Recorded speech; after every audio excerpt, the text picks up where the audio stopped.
দুপুর বন্ধুরা কেমন আছো? আশা করছি ভালোই আছো। আজ হচ্ছে সোমবার দুপুরে আমি কি রান্না করেছি তা সেগুলো নিয়ে চলে এসেছি। তা প্রথমেই দেখো আমি এখানে নিয়েছি 1 গ্লাস ঠান্ডা জল। দেখে বুঝতেই পারছো, কেননা গরমে ঠান্ডা জল না হলে কিন্তু একদমই ভালো লাগছে না, কি বলো? আর তারপরেই প্রথম পাতে আমি দেখো এখানে রেখেছি পাট শাক ভাজা, রসুন আর শুকনো লঙ্কা ফোড়ন দিয়ে পাট শাক ভাজা করেছি, যেটা কাসন্দ দিয়ে মেখে খাওয়া হবে। তারপরেই দেখো আমি কি করেছি, এখানে রেখেছি খারমান পাতা বাটা বা ঘ্যাটকল, যে যেটা বলো, সেই খারমান পাতা বাটা। আর অবশ্যই একটা লেবু রেখেছি। খারমান পাতাটা যদিও খুব ভালো, আমি খেয়ে দেখেছি, একটুও কিন্তু গলা ধরছে না, ভীষণই ভালো লাগছে, যেটা এই ভাত মেখে খেতে ভীষণ ভালো লাগছে।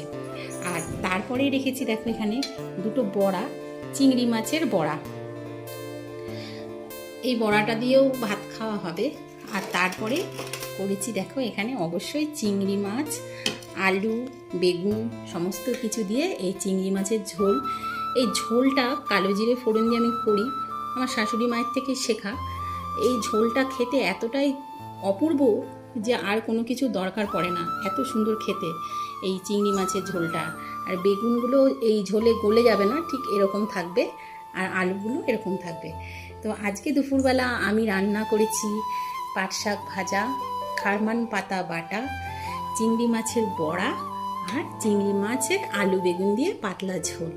তো বন্ধুরা, তোমরা কি রান্না করেছো দুপুরবেলা কমেন্ট করে জানিও। তোমরা কি খারমান পাতা খেতে ভালোবাসো?